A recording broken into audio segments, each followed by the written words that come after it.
Welcome to the CIFAL Best Speaker Series. My name is Andrew Maxwell, and my colleague Ali Asagari are very pleased to host this event where we will have Charles Hopkin as our keynote speaker today.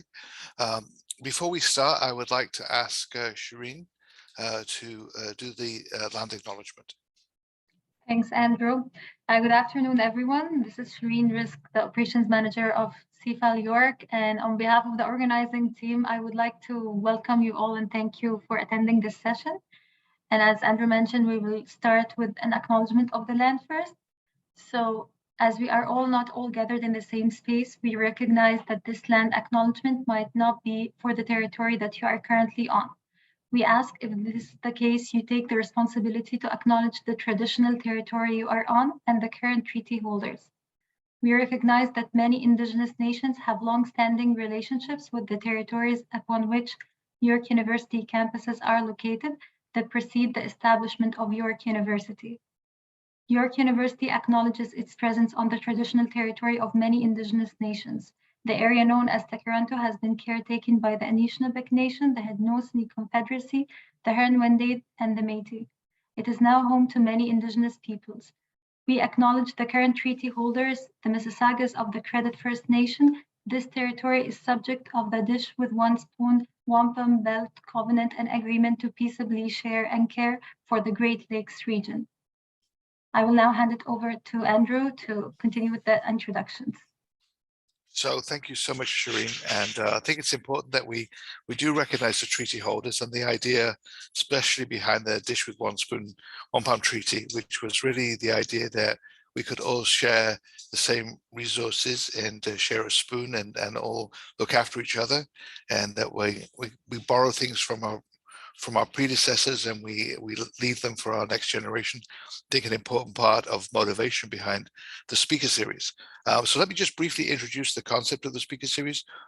It arose from a challenge that was given to us by Frank Stronach, the founder of Magna, who said, I think universities are the hub of activity, of thought leadership, of solving the problems of the future. He made some derogatory comment about politicians, so I'll just make it about all politicians to say that, he thinks that we have a lot of bright minds and people committed to change, and he really wanted to stimulate that conversation. So he launched a Sarit Scholarship. You can find out details online in the chat, with a prize of $100,000 for the winner and 50 and 25 for the runners-up, asking the question, if you were Prime Minister of Canada, what would you do to look after the environment and the economy? And we invited a series of 7 guests, I'm going to say experts in various aspects of those issues, which are very complex issues, to come and share their insights, thoughts, what they're doing at the moment, to inform you if you want to enter that competition, or if you're just joining us for interest, you are very welcome.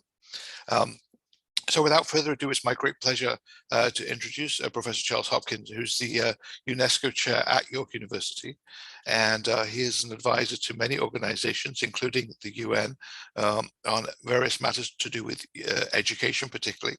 And so he'll be talking for maybe 25, 30 minutes. If you have a question during his conversation, please put it in the chat.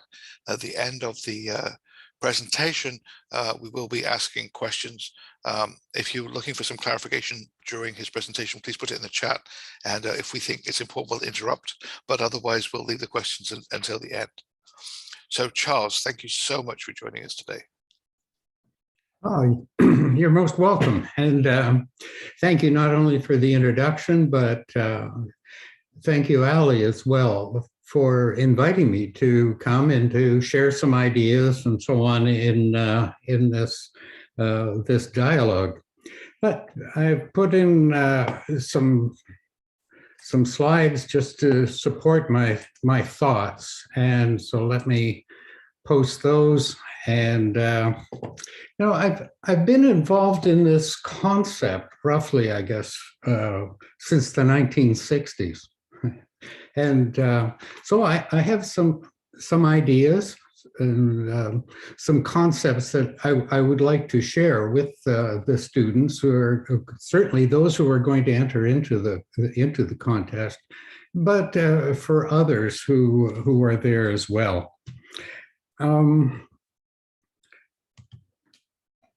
I guess let me begin by a problem I have with the question. If you were Prime Minister of Canada, what clear-cut policies and principles would you establish to improve the economy while also enhancing the environment?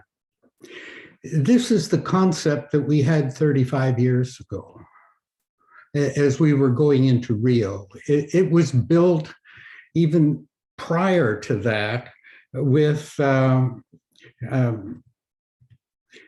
Stockholm, where in 1972, we finally tried to come to grips with environmental issues and environmental pollution. It was the first conference 50 years ago, this year. It will be 50 years since the first big conference trying to look at environmental issues on an international basis. Up to that point, we always thought of pollution as being local, a local river, a lake, air quality, and so on. And in 1972, we tried to look at international pollution, and we looked at it largely in isolation. A Canadian actually chaired the whole thing. And out of that 1972 meeting in Stockholm, they recommended that countries actually develop ministries of environment. Environmental Protection Agency was formed and so on. And the idea of education, public awareness, and training programs for the general public was important. And I'm going to talk a lot in my talk about the need for public awareness, public understanding, and in particular, the role of education and focus on higher education and so on. So what Morris Strong felt as the chair was that the purpose of the economic life is to meet the social needs of people. And this is the missing piece. At Rio in 1992, we found that they decided you can't deal with environment in isolation. You know, in the 1970s, 60s, and 70s, that was Europe decolonizing, right? And so we had a myriad of countries that were living in poverty, but seeing the well-developed North and West. And they wanted development. They wanted to address that abject poverty. They wanted to have a much better life and so on. And they wanted development. Whereas those of us in the North who already were seeing the impact of pollution and so on, they wanted environmental protection. And so coming out of 1972, going into that huge clash between 20% of the population who want environmental protection and 80% who wanted development, the United Nations appointed Gro Harlem Brundtland, the Premier of Norway, to lead this international review of how do we reconcile this. And so was born the concept of sustainable development. It was approved in 1987, and countries were given 5 years to come up with an implementation plan. And so in 1992, in Rio de Janeiro, the UN conference moved beyond environment, and it was the United Nations Conference on Environment and Development. So that is the question 35 years ago that we're looking at with this dialogue. That 1992 conference was hijacked. It was hijacked by society, who said you cannot leave it up to business and industry and environmentalists to sort out our lives. I was present there in 1992 in Rio, and the real action was on the streets. We had at times 70,000 people that were marching, that were there, listening to the Dalai Lama, listening to indigenous people, listening to the general public. And when the Rio conference was finished, we came up beyond that with the concept of adding social issues and society to it. So Morris Strong, again, was asked to be the chair of that first conference in Rio. But we realized that you couldn't do it just between countries, although it was heads of state that were invited to try and solve it. He knew you can't do anything without the private sector. And so he came up with the concept of eco-efficiency. That would be where business and industry could save money by reducing waste streams, by reducing energy costs and so on. So you go into eco-efficiency, and that was sort of the idea. But it was a starting point. It was to get business to the table. It wasn't to get the society, certainly, to the table. Now, let me give you some idea of why these issues are so complex that you can't just bring together environmental concerns and private sector concerns. This is Lake Chad, one of Africa's big lakes. Africa, the whole continent, only has a handful of really big lakes. And you can see on the left, there are 4 countries, right? There's Chad, which, and it's important to understand, Chad is Arabic in culture. It's Arabic and it is Muslim. The language is Arabic, but the culture is Islamic. And then you have Cameroon, also bordering on Lake Chad. Now, it is African in makeup, and it is Christian largely. And they are farmers, not the herders that you have in Chad, nomadic herders. And then Nigeria, which also shares the lake, African again, but Islamic, largely in that region. That's Boko Haram. And then Niger, also Islamic, African. Now, you can see in 1972, that huge lake, but by 2018, there is the lake. So the nomadic people have moved their herds largely into the farming regions, and tremendous clash.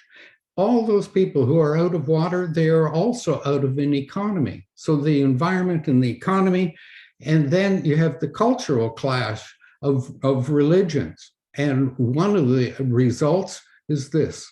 You have the large-scale migration of people into Europe. And so there you have sort of the idea of one being totally enforcing on the other. Now, the World Economic Forum each year looks at risks. And in this report for 2020, it was prepared in 2019, just before COVID, you can see 2 things. One, the closer to the center, the more important the issue was predicted to be. Okay? And so right in the center, you have climate action failure, okay? Because we just are not moving that far. You can also see different colors in the issues. And towards the outside, you can see infectious diseases. The thing I would like you to look at, though, is the interrelationship between all of these different things. It is a spider web. You can't just address one thing in isolation for the other. So for those of you who are going into the competition, I want you to sort of keep in mind the idea of the complexity and the need for public understanding of these issues. You need an informed public, whether they are simply who they vote for, but really how they live their life, the purchases that they're going to make. Now, the next year, the World Economic Forum came out, and they had once again, but this time they arranged it not in the center, but how high up on the axis. The idea of impact being on the vertical axis and the likelihood of it happening on the horizontal. And you can see way up in that top right-hand corner, most likely to happen and of impact, climate action, infectious diseases. COVID had actually hit, but you can see the other ones. This chart doesn't quite show the interrelationships that you want. So really the global challenge that we have is how can we collaboratively create an economic system, okay, that ensures both current humanity's ability to thrive equitably, because if it's unequal, that's when you'll have wars. That's when you will have violence and disruption of peace and so on, and the ability of the Earth's resilience and capacity to support future generations. Right? So that is sort of the huge global challenge that we have, and the current answer that we have is sustainable development. Now, sustainable development, the best we could come up. Remember I said there was this clash between those who wanted environmental protection and those who wanted development. So in 1987, they came up, well, let's do both, right? So it's development that meets the needs of the present without compromising the ability of future generations to meet their own needs as well. I like an African definition. I'll just throw it out for you. An African indigenous elder's definition is enough for all forever. Enough for all forever. And being an indigenous person for all was not limited to his tribe. It wasn't limited to all Africans. It wasn't limited to humans. It was for all life. And then the intergenerational, which I think is another word. Now, it's been a long march, as I said, from the founding of the United Nations to be able to look at issues that go beyond borders, okay? And so the Brundtland Report in 1987, but then they had to come up with an implementation plan. What do we actually do? You can't just pronounce something, we have to try and do it. And for 5 years, countries negotiated and so what they could do, what were the issues, what were they willing to take part? And one of the core parts of that was a chapter in Agenda 21, which was the implementation plan ratified in Rio, was on education, public awareness, and training. Now that ran until 2000, and we tried to spruce it up again, and then we brought in the Millennium Development Goals with 8 goals, and again, education was there. And then we realized that went from 2000 to 2014, and as we got close to the end, we decided, look, you can't solve the world's issues around development in a sustainable manner with just 8 targets, 8 goals. And so the UN opened up and consulted millions, literally millions of people around the world using the internet. In countries like Finland, their Ministry of the Environment hosted the Finland We Want, and people were consulted all over. And out of that, from the world we want, arose the 17 Sustainable Development Goals, which are just the current implementation plan.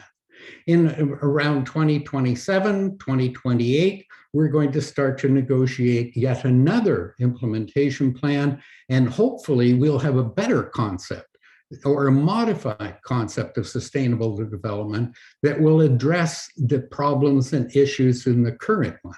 The current concept of sustainable development, again, is small, it's narrow. It doesn't address worldview. It doesn't address ethics, largely. There are so many things that are just not out there. It doesn't address faith-based groups and so on. But one of the huge changes in that was the idea of as well as the issues of poverty and gender equality and so on, was the solution in the end, the idea of partnerships. No longer would this be left up just to countries to negotiate and come up with their implementation plan. And key in that is that the United Nations called on education, and in particular higher education. You know, globally, only about 7% of the world's population gets to go to higher education. But that 7% will be 80% of the people who will shape the future of the world. So higher education is a particularly key point. And I love the idea that you're having this dialogue, and I congratulate Frank Stronach on bringing this issue forward. The United Nations particularly called for research in these issues with goals 2, 3, 4, 13, 14, and so on, as to be partners. And this fits in so nicely. If you look at the one on the right, the concept, the values, the academic values that are inherent in higher education align beautifully with the Sustainable Development Goals in the bottom. And the idea of universities providing knowledge, providing research, educating those influencers and so on in the future, and to be partners in policy formation. But at the same time, higher education, if it rises to the challenge, higher education can become significant. They can play a huge role, and the public will be so appreciative and aware of the contributions of higher education.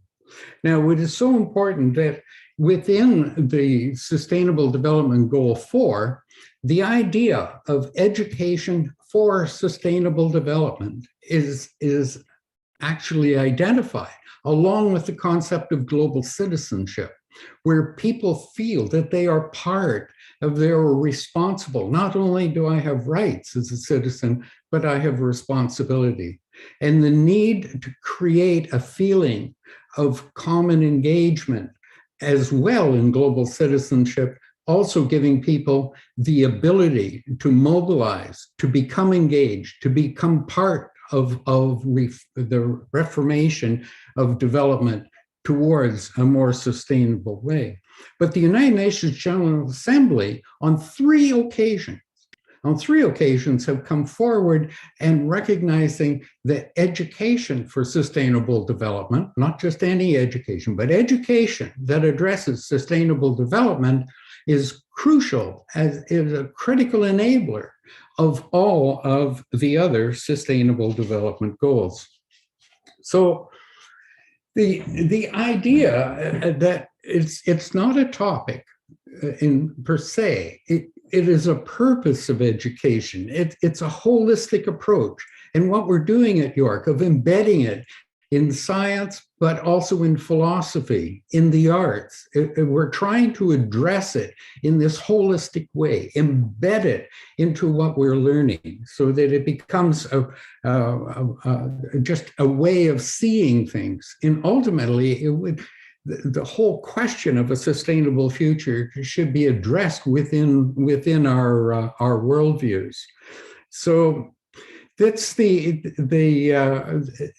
very important part. And to do this, what the UNESCO is doing, UNESCO advises ministries of education all around the world. It's sort of the collective. It brings people from all countries together to work on problems and issues in a collective way. And now they have just gone through, again, consultations with well over 1 million people on the futures of education. And they're coming back and seeing that education should be a social contract between the providers and people, but also a social contract of knowledgeable people in a contract with other people. Right? Look at what is happening in Ukraine right now. And here we are on very likely the verge of another global war. And we're into it by looking at it in self-reflective, how, about the well-being of me, as opposed to that social aspect. Now, what they are asking for is transforming education itself in a way. Yes, the first step is the acquisition of knowledge and information, and then going on to critically analyze, what is it that I'm learning? Is this right? Is it wrong? To actually experience it. And again, at York, with the new thrust on experiential education, so critical. But a big missing component is the one around compassion and actual engagement. How do I care for someone other than just myself? Because we all know that information alone is not enough. We all know about not smoking. We all know about, all these different things, diet and so on. But it's how does one actually become involved? So those are important things. The other one, I'll quickly move along, is how do we take these 17 goals and then build this compassion, this experience? How can we transform our education systems and so on, so that we actually take action and become involved? And we have to bring them into meaningfulness. We have to bring these 17 goals down and translate them into our local setting. And I challenge that we must take them and bring them into our personal lives. Right? That's even a step further. So the concept of corporate social responsibility should be seen as institutional responsibility for all of York itself, but also personal responsibility of the individual. And the only way we can do that is by thinking about it and seeing exemplars and so on of the whole thing. So the idea of how do we engage all sectors of society in this? And so part of it, again, is I'm putting forward the idea of not only education, but public awareness, public understanding, and so on. And then making it involved in our value system so that people who are doing it are admired and moving it, and addressing that whole ethical aspects of it, and to convince people that it is doable. We can, and that we will save money. The eco-efficiency part, we're not throwing that out. No, that's an important part, but the eco-efficiency isn't just limited to the corporate. It is part of all. So the idea then can be, by wrapping up with the idea of global citizenship, it's a sense of belonging. It's a sense of being part of humanity. And so the importance of international education, right, of learning with others, to being a part of something meaningful and big. By local action, we are involved in meaningfulness on a much grander scale, and so on. The idea of interdependency of humans, those webs that I showed you on the World Economic Forum, those strings and webs, that's about people itself, right? So it's not that we give up our Canadian citizenship and nothing of that nature. It's a state of mind. It is a way of feeling that you are linked to others. It's important also that people, as you assume responsibility and you become a global citizen, there are some things you need to know and to understand. One of them is understanding the three main stages, whether it's climate change or addressing social values around forced migration. All of these things, there are the three steps. There's what do we do to prevent it from happening in the first place?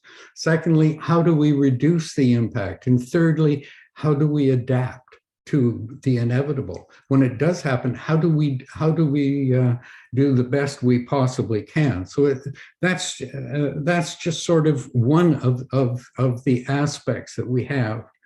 The emerging technology, the different worldviews, these are important aspects that we're going to have. In particular, those of you who are in engineering or whatever you're in, as we look into technology that is coming forward with Industry 4.0, that all computer, whether it's your refrigerator or a computer, will be linked to everything else, that we understand that kind of a society. And it's beyond prevention, but it can be into mitigation, and we can be certainly into adaptation. Right? But along with that, we have to prepare society 5.0. And this is the work that is going on largely in Asia now. Currently, with 4.0, we can use the internet and so on, and we can go out and we can surf and look and get whatever information we want. In 5.0, with big data, they look at what we've been looking at and then modify, and that is the information that is given to us and fed to us. We already see that from the television stations we watch down to the information that we see on our computer, who determines what is news, what are we going to be reading, all of that will be shaped back down to us. So what does this evolution in capability and technology, what does this mean about a sustainable future? In clear thinking, how do I make up my mind? You know, all of that. These are issues that we need to really worry about. Lastly, the idea of engagement. It is so crucial because much of this is overwhelming. And how do we react to that without going into a shell and so on? It is so important that each one of us have an ecological footprint. I mean, the whole notion of the ecological footprint is now centered at York University, and it's moved there from UBC in California. But let me leave you with the idea of the ecological handprint that came from a little girl in grade 4 in India, where she said, yes, I have a footprint, but I have hands. I can do something about my footprints. Right? And just how you take that, personalize it, bring it inside you, so that what we do as individuals matters. Again, a strong saying, what we do as individual matters. It all adds up. So I hope that I have put forward a few, maybe even provocative ideas for your consideration, whether you are taking part, as I say, in the contest, or whether you just tuned in. And I thank you very, very much for those of you who have joined me. Well, I'll leave it at that point. So first of all, thank you very much. So I'm going to ask a couple of questions and then see if Ali has a couple of questions to ask. And then we'll go over and see if anyone that's on the call would like to ask a question. I guess so first of all, I think the history is very interesting and how this has evolved. And I think that, you know, it raises in our minds the importance. But I'm kind of getting to the question is, at the level of the country, like if someone said to you, okay, you're presenting to the cabinet tomorrow and they can implement some of the things that you're talking about regarding education, how we change it in a practical way. In other words, what could we do next month in Canada or next year in Canada, I mean, longer time frame maybe, to actually change it. Because, you know, my frustration is that there's some visionaries who see this, but it's not actually happening in practice. We still have to deal with day-to-day stuff. Mhm. So what would you prioritize as, you know, 2 or 3, if you like, calls to action that you would think would be important, that would be part of the change in how we increase the role of education in society and link it more to sustainability, etc. Mhm. Well, I really feel that getting the public on board is important. You know, politicians, the government, the policymakers, and so on, their main goal is not good governance. Their goal is staying in power. Okay, so if they really want to do the right thing, then they need to educate the general public. And you can do it in several ways. One is you can do the campaigns and, you know, and so on. In many countries I go around, even you get on the bus in Bonn, Germany, there are the little hangers up there with advertising the Sustainable Development Goals and what the city of Bonn is doing about it on the back. They're trying to bring all of that forward. So you can do the public awareness kinds of campaigns. But our school systems, it's being left to teachers to carry this on their backs. It's not, and within schools you have individual teachers who are stepping forward. My program works in 50 countries on reorienting teacher education faculties to address sustainability.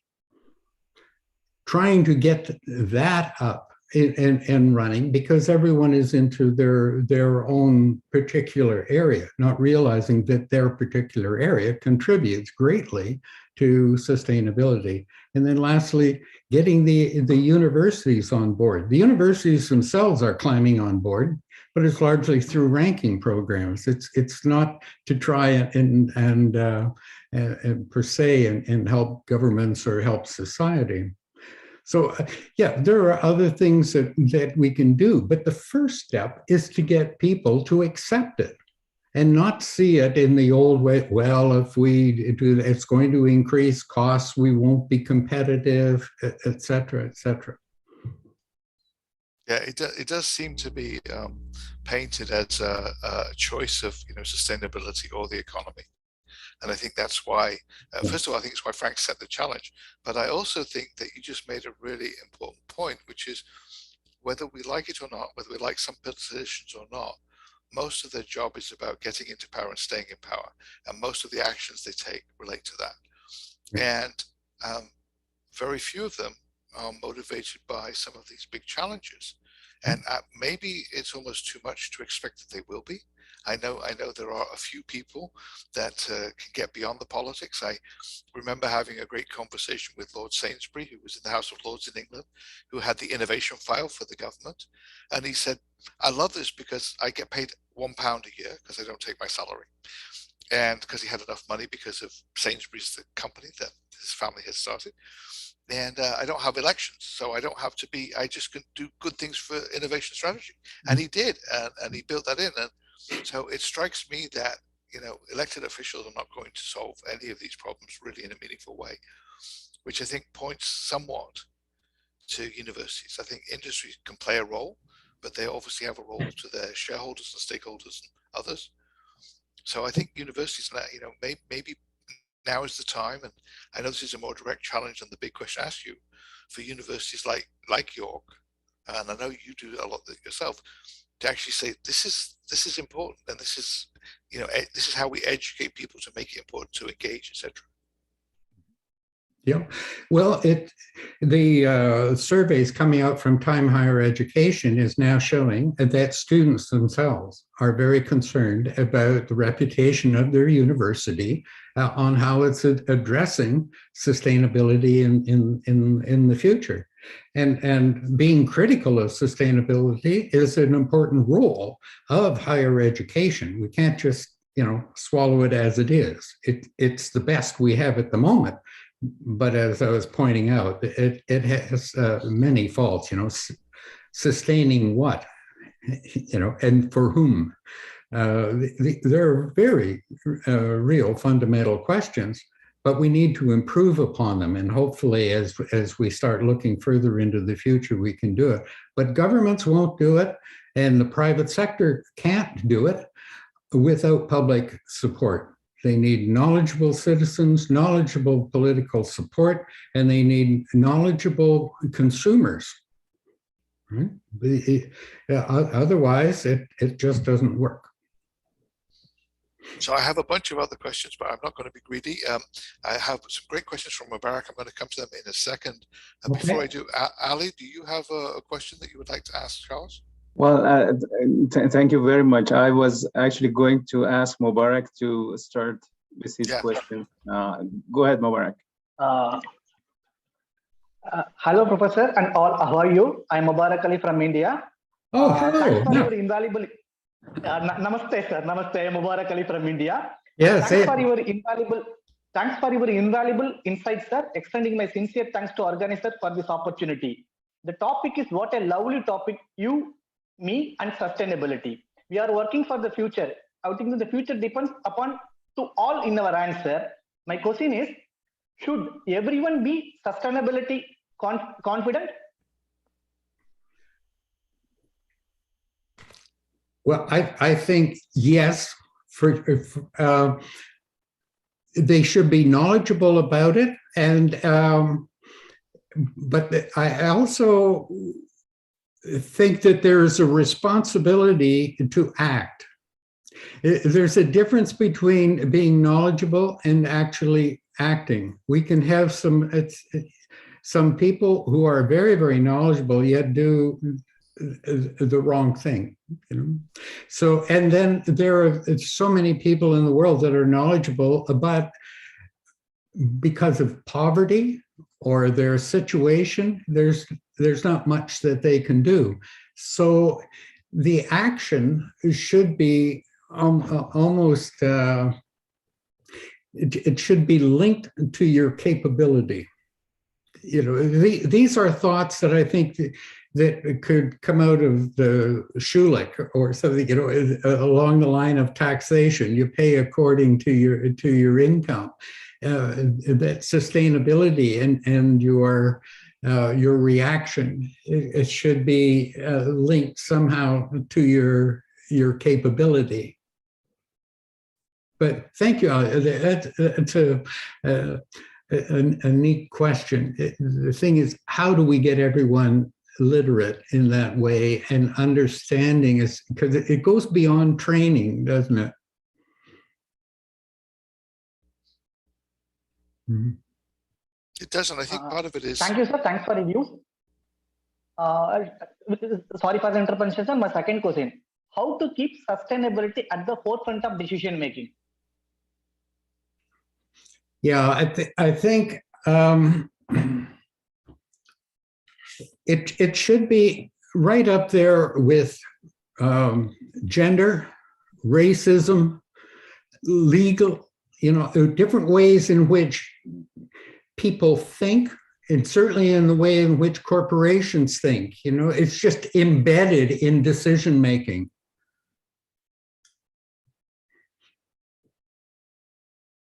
I'll leave it at that. Mm-hmm. Thank you very much. Thank you, sir, and thanks for the opportunity. Thank you. You're most welcome. Thanks for joining us. Jesse, you have a question? Thank you so much for the historical overview. That's amazing. One of the challenges to actually learning about SDGs is actually this tremendous information, and your talk was really great for that challenges. And excuse me if my question could be somehow provocative. Just want to, I'm still like, I don't know how to phrase my question. I think that's one of the challenges as well. So, for example, in mathematics, mathematics is well known for old unsolved problems. For example, like 300 unsolved problems, and these problems could be solved after building tremendous structures, like defining the terms. And so it took 300, even if the question itself was brought up 300 years old, the possibility of solving the solution, the problem, could be done after building these huge educational materials. And I wonder how the educators are doing. I wonder if we are asking students, the future generation, to solve the problems which are not well phrased yet. So like, for example, do you have any idea about the quality education? Are we helping students to understand what we mean by the equity in education? What is the possible definition? Do we give them some skills to measure the current equities? So just from mathematics, that's actually coming from students' point of view. I believe there are people who are building those structures, definition of equities in education. Mm-hmm. But are we trying hard to give these resources, basic resources, to the students or the future generation, starting from kindergarten, that they can actually answer, or they are confident to actually think about those? Because even myself, when I see the questions, there's a still insecurity. Do I understand the question? Mm-hmm. So I think building such foundational resources, like defining the equity, categorizing what we mean by equity, difference between equity and equality, local, micro, macro. Building such structures would be extremely essential to actually come up with solution. I think SDGs problems are extremely challenging, grand challenges, because we don't want to leave anyone behind on the globe. But that's, in math, the quantifier is for all, and that leaves, and people are working so hard for several decades. But like the current generation, we need to be educated to come up with the new ideas. And so my question is, what do you think how we are doing as educators locally at your university, globally in Canada? And yeah, so what do you think? Where are we as an educator? Like, should we be a little bit embarrassed? Should we feel urgent to construct such materials to I don't know, give the students something that they can use? For example, you showed us this huge network, spiders, but the reality is, to solve the problem, we need to understand the complexity though. We cannot ignore it, but most of the materials we can find on the web, on the internet, actually they do not talk about this complexity. Okay. Yeah. Yes. So yes, so that's Jesse, my question. No, so I'm going to let Charles answer first, and then I'm going to give you an answer as well, because it's a really good question. Mm-hmm. Well, there is the ideal, and then there is the reality of where we are right now. If we look at the amount of budgets and so on that are going in around the world. So from an equity perspective, the world is very, very unequal. Okay? But there's another component, and that is, it is an ongoing debate about what is quality education. There are the measurements around math, language, science, and so on, put out by OECD as to how do different institutions, how different school systems and so on compare. So a school system can be very, very high in this PISA score, the program for the program instrument for, I can't even think of it, PISA, I'll think of it. Performance indicator for, sorry. At any rate, that's one thing. But what is the purpose of education? Okay, so when we were doing our work with Indigenous people, their standards of quality are what they want their youth to have, and so on, are very, very different. So we have to take into concern about what the local idea of what is a quality education and what should people need, what should they know, and so on. So Andrew, I'll let you take over from there, but I don't want to get into how well we're doing in New York. So it's a really interesting challenge, and I think that you phrased some things in your question that were fundamental in the approach that I've adopted to education, and certainly I use at York, and that is the difference between problem solving and creative problem solving. And so I'm going to say I characterize problem solving as what you do at high school, where you're given a problem. There is usually one way to get to a solution. You have to get that way, and then there's a right solution. Creative problem solving, you have to find the problem, and the first part is identifying the problem and getting to the root cause of the problem. And so the reality is that we have such a tendency as individuals to solve problems that we often don't solve the right problem, or we focus on the wrong aspect, or we don't define the problem in a way that you can measure that you've reached a solution. And so I think that, just going back to what Charles said, the issue around equity in education is different in every location, every country, even in the great GTA, it's different. And I'm a great believer in, acting local and thinking global. So I think the question is, and by the way, we run hackathons on this at York every year called Unhack. A great question that would come out from that would be, how might we improve equity of access to education for high school students or for university students or whatever. And then that would mean you would actually define what you mean by that, and then you would put it in the context, and that would be part way to coming up with solutions. So I think the other comment I would make is, when we're defining these problems, we always talk a lot about right sizing them. In other words, framing the problem in a way that you can be involved in the solution and not passing the solution to somebody else. So we've had people come in with a big problem, and the only answer they came up with, oh, government should fix it. Well, that's fine, but that's not problem solving, it's passing the problem. And I'm not saying that some things shouldn't be fixed by government, but I think it's really good to ask people what we can do. And so part of the conversation that we're having around this area is, I mean, yes, it is York centric because it started at York, but we want to engage universities across the country, is what can we as universities, as faculty, as students, do from our universities to actually move the dial on this, not solve it, but move the dial to address some of these important issues. And how do we prioritize them, and how do we do solutions? And so I'm going to come to Alfred. Alfred had a really great question about the role of competitions on sustainability, which I do want to ask specifically. But if we start to solve them, how do we share them and celebrate them in a way that adds to the dialogue and builds momentum and creates confidence? So I know that's my answer. Before I go to Alfred's question, do you want to add anything, Ali?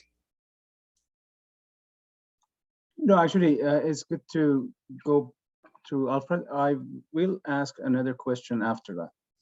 Okay, so Alfred had this question, and Alfred, feel free to kind of raise your hand if you want to come on the screen and ask it, but how can we use competitions on sustainability to help promote awareness in people to take real actions?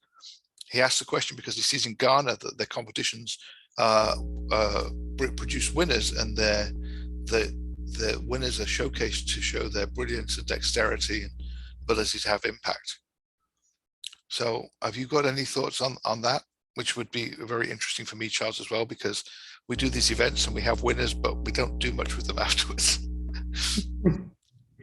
Yeah, I think it depends on the the culture as to how you respond to the idea of competition. Some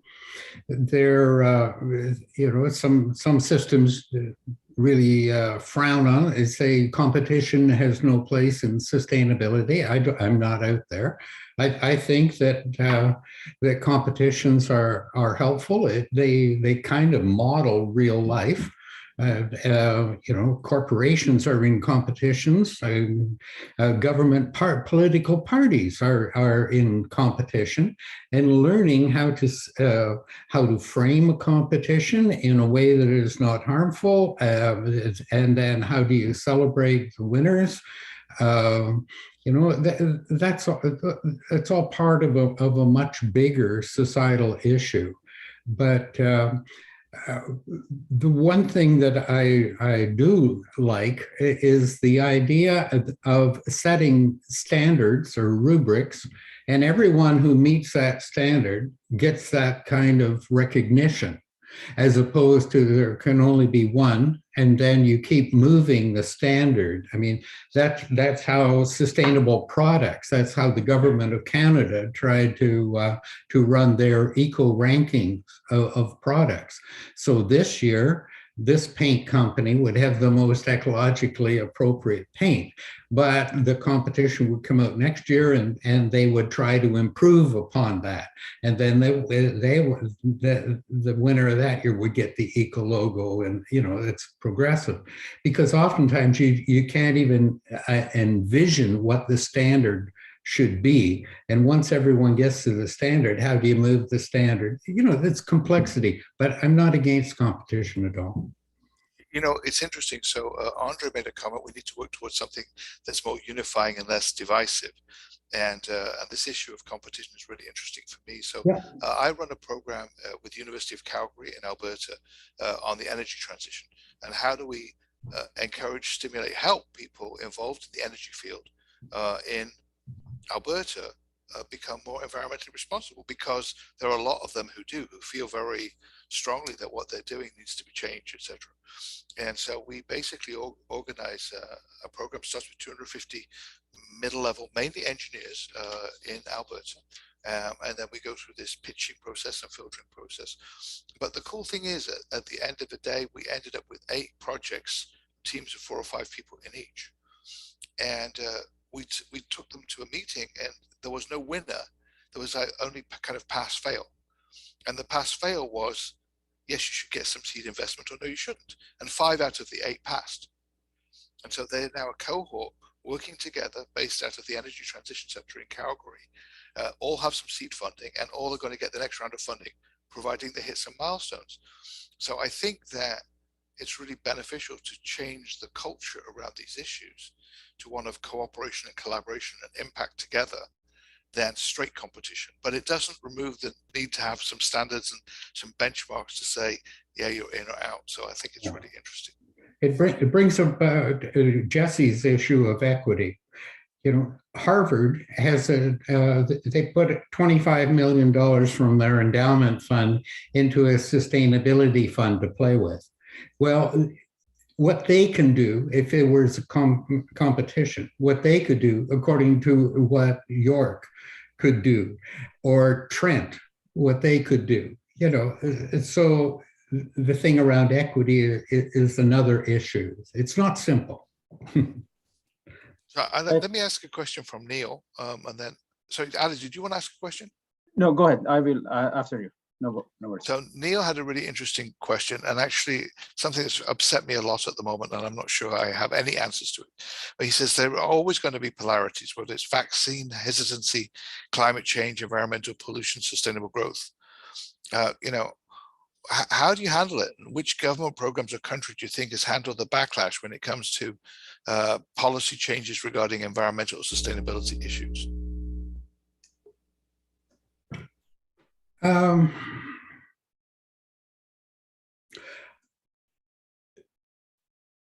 I guess the Scandinavian countries are probably leading the way, but it is all part of it's a very highly educated and open society and so on. Again, the reason why I'm in my talk, I'm promoting knowledge and public understanding of the issue. You know, we have the people who just want the governor general to take over and run the country with some appointed people, and they have the suggestions as to who should be appointed.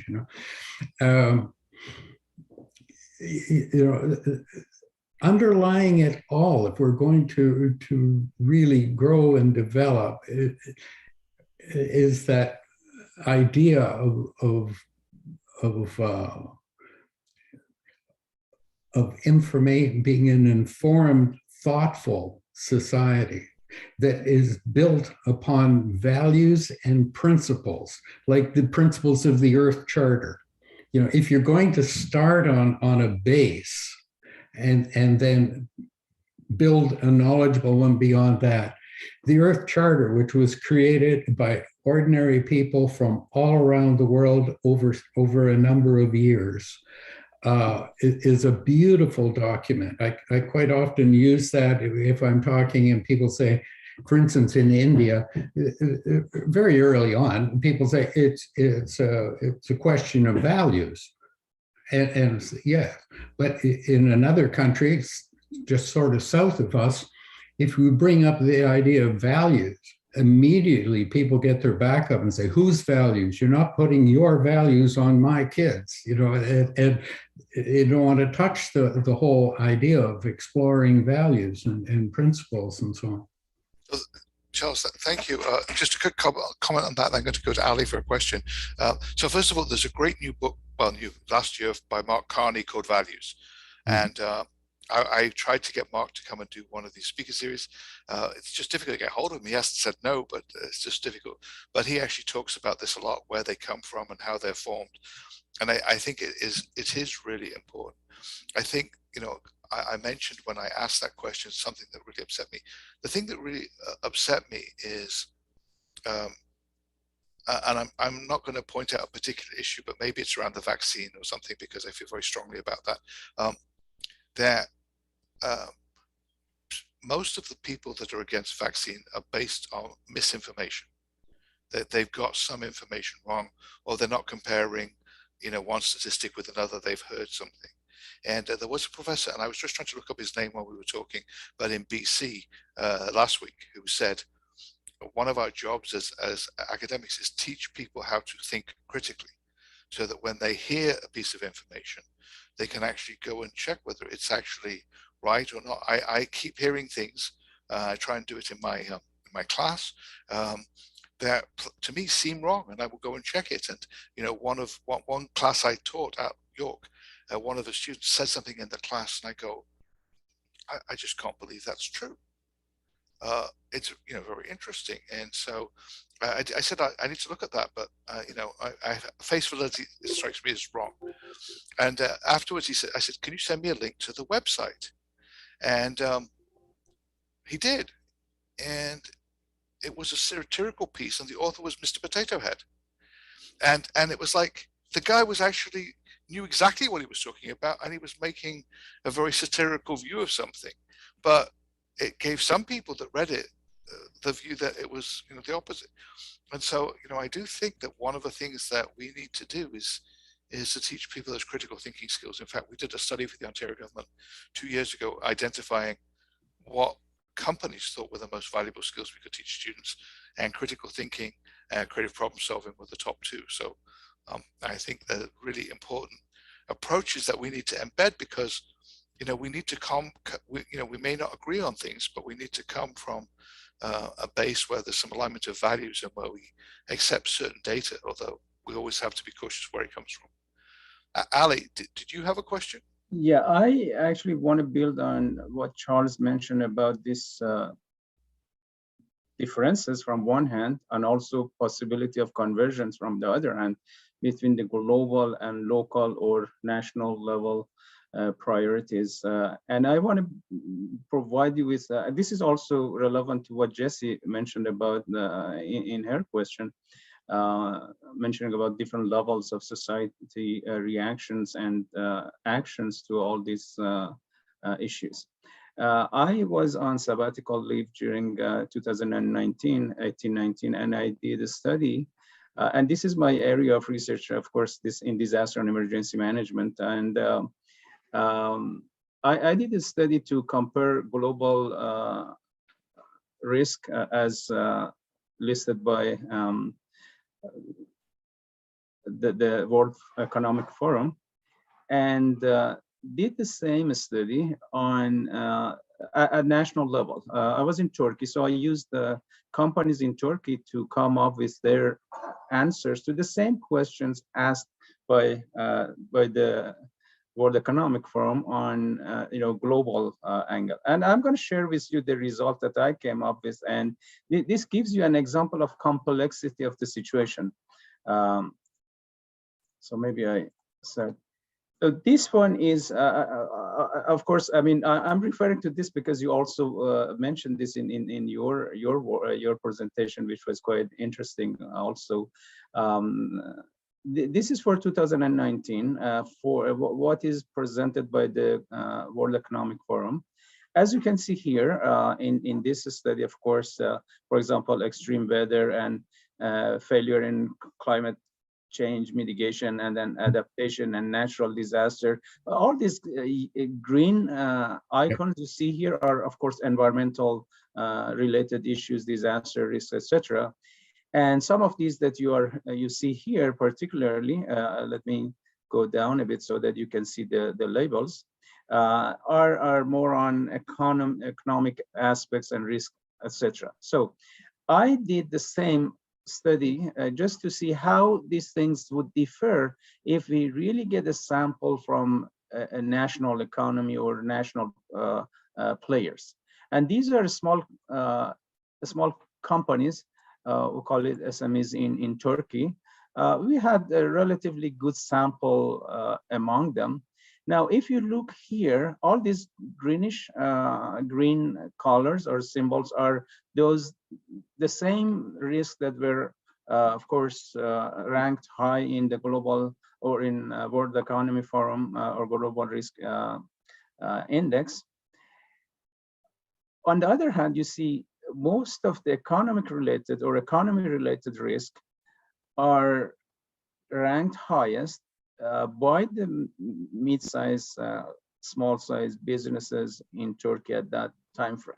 So these partially represent or says that, what are the risks or the way risks are perceived at local and national level may be different from what is perceived at the global level, because the global level risks that are measured by World Economic Forum are mainly from companies that are working internationally. Now, my question, and at the same time, the question or results we came out through this, that there is always this, difference between what is perceived at local level or national level versus what is perceived at the global level, and how to reconcile this, how to bring this together is a major issue. Because if these players here are really looking and thinking that for them the most important, for example, problem is severe, for example, energy price shock, for these people, these are really about 95 or to 99% of businesses in a country and globally also at the same level. What their reactions are when we ask them, about trade-off between these risks. And so this is like a comment and also sort of a question to all of us to think about. Really, matters are really different at different scales. And so that's it. That's an example of how the differences are. And I just would like to know what's your reactions or points about these kind of differences at national, international, global levels. Thank you. Thanks, Ali, for bringing that forward. I think if you were to look at different sectors of society and ask them what the risks were, like that was looking at Turkish SMEs, right? Heads of small to medium-sized enterprises at a local level. It doesn't matter whether it's Turkey or whatever country. Your point is local to global. Yeah, I think if you were to look at leaders of faith-based groups and say, what are the big issues, then maybe the societal ones would go up a little higher and so on.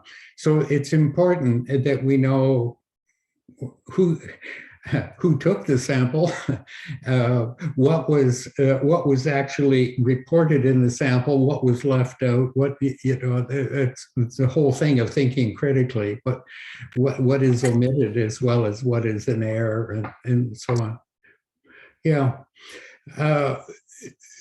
I think what you've done with the SMEs is good because once again, it's global economic, World Economic Forum, and SMEs with small economic perceptions and what would really affect their particular business.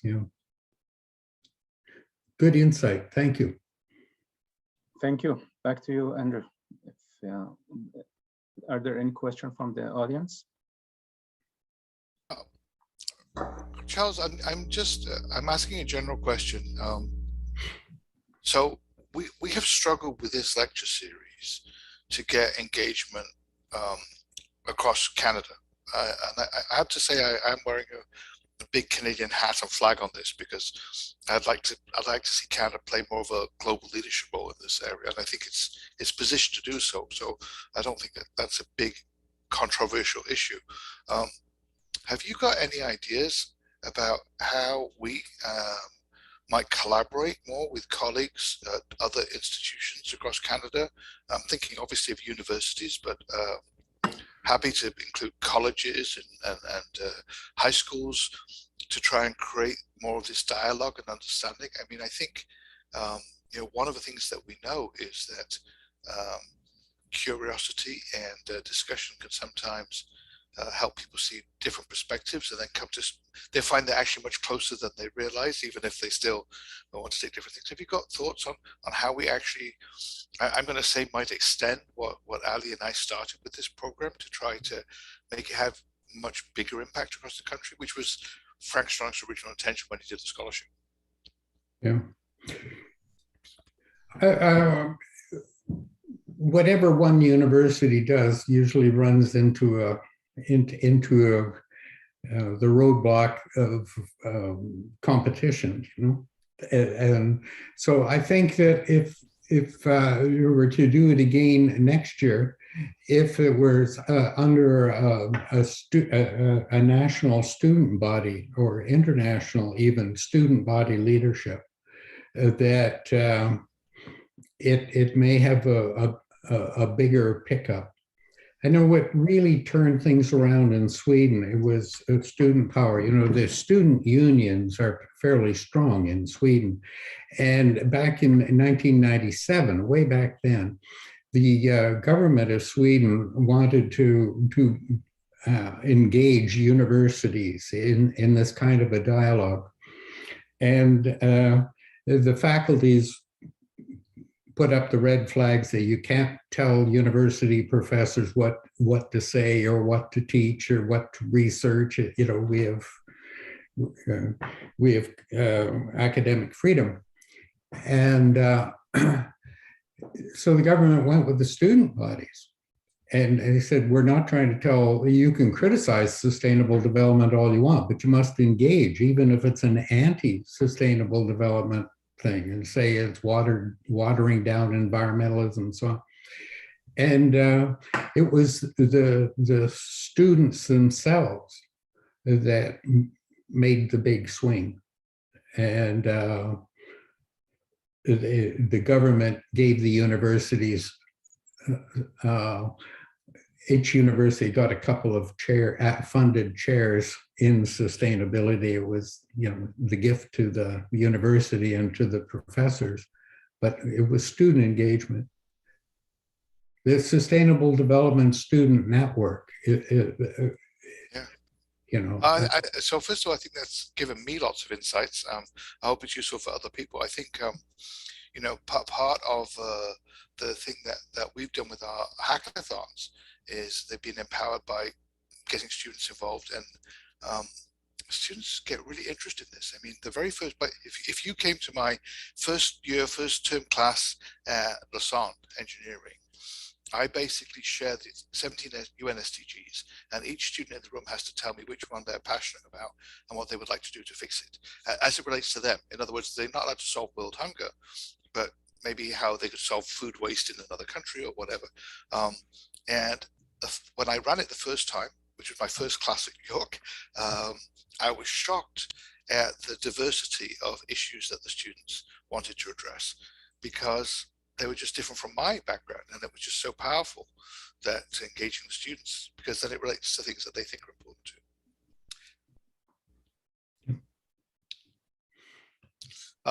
So Andre, do you want to go on the screen and talk about your question about incentives and sharing ideas? Or do you want just me to ask it? If you raise your hand, I'll come to you. Otherwise, I'll just ask the question. Okay, so Andre raised a really good question, which is something actually I was talking about with somebody around innovation activities at York yesterday. It says, if someone comes up with a good idea, what happens to the idea? What incentives beside a grant does the person with the idea get? And just to add my comment to that, typically, and I'm a faculty, so I'm talking about from a faculty, in York, if you say you come up with a good idea, they say, well, yeah, you go away and do it, and all that means is you work harder and you're not recognized or compensated for it. I suspect that for the students, that the incentives are outside so it's difficult to provide incentives that are not related to a degree, but that might be required to actually have people come up with sustainability ideas that they can implement. I'm just wondering how we could, even at a York-centric level, how could we incent people, faculty, students, staff, to be more involved in implementing ideas and sharing them?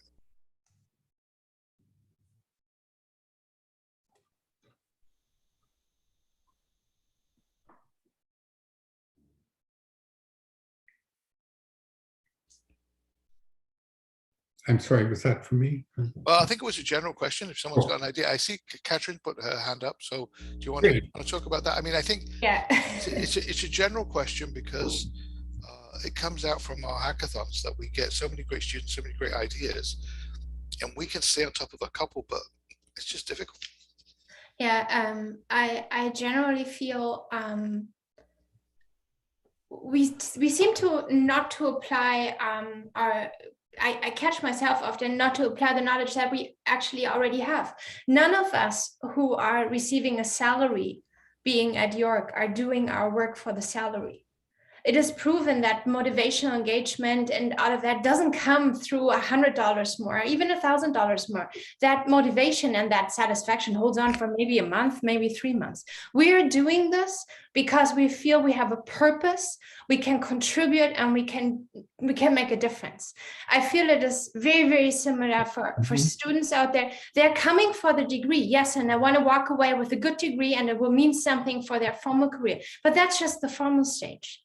They're coming in with ideas if their ideas make a difference. If they see that their ideas can change something at York, that they can contribute to the university that they're at, that they can contribute in the community that they're at, and it matters what they say. And that's the way I feel about all of these events where we're really trying to engage with students, but I think we have to learn to open up more and co-create, design those events that we're holding with students to really really fit their needs, fit their style of learning. We have often transferred what we think is a proper time setting and the way we're interacting into the virtual space now. But I think we need to be more open to learn and rather take a role as a co-coordinator, and I'm purposefully doubling, rather than the leaders in this, because I think there's so much more to learn from our students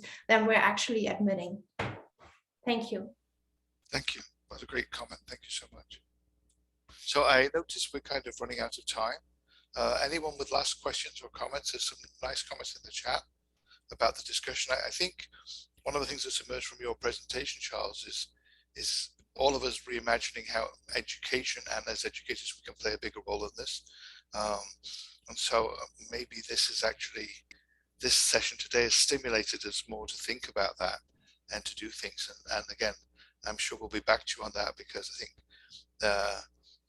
as was just said, you know, we're intrinsically motivated. We're not extrinsically motivated, although sometimes, you know, getting recognition is good, but we're intrinsically motivated. We chose these careers to make a difference. I think that, you know, the frustrations we maybe have, or I have, is I'm not making as big a difference as I feel I should be. And so I think that this is part of an ongoing dialogue of how we change, how we interact. And I think engaging the community, getting feedback and having these discussions is part of that. So any last comments from Ali? Yeah, I fully agree. And thank you, Charles, for great insight in that. And yeah, education, of course, plays a major role in higher education in particular, and in both ways. One is that we are, of course, responsible for education of these issues. And on the other hand, we are a part of this economy as educational system, which both ways can contribute hugely into the success of what you know, moving towards sustainability. And thank you. And that's my conclusion. But if we have time, sometimes at the end, I would like also to share what is coming next. That's exactly. I was doing the same thing, so you beat me to it. Yeah, go ahead then, if you have everything ready. Well, actually, do you have the slide handy? I mean, I was going to talk about Eric Miller. Yeah, I have it.